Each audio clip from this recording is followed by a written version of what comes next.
নমস্কার, সবাই কেমন আছেন? আশা করছি খুব ভালো আছেন। আমরাও খুব ভালো আছি। আজকে আপনাদেরকে আমাদের কিছু জমির ছবি দেখাবো। আর তারপরে আমি আর আমার ছেলে একটা কালী পুজোর জন্য রেডি হয়ে গেছি।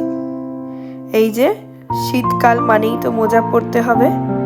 তো আমি আর ঋষি চলে গেলাম বাড়ির পাশেই এক কাকিমাদের বাড়িতে কালী পুজোর জন্য। উপরে পুজো হচ্ছিল ছাদে। তো মিষ্টি আর মালা নিয়ে গেছিলাম পুজো দেওয়ার জন্য।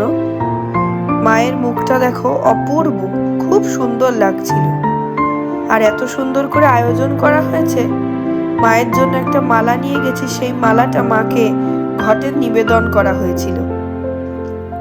দেন আমরা চলে এলাম খাওয়া দাওয়া করতে। তো এখানে দেখো খিচুড়ি বেগুনি দিয়ে দিয়েছে। আমি, আমার ছেলে আর আমার পাশের বাড়ির এক কাকিমা একসাথে বসেছিলাম। দেন চলে এসছে ফ্রাইড রাইস আর পনিরের তরকারি আর আলুর দম। তারপরে মিষ্টি রসগোল্লা ছিল আর একটা দুধের মিষ্টি ছিল। তো দেখো আমি এখানে দুটো রসগোল্লা নিয়ে ফেলেছিলাম।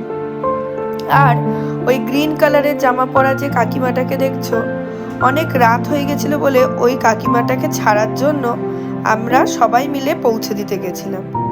তো এটা হচ্ছে পরদিন সকালে গেছিলাম একটু আমার বাবার বাড়িতে।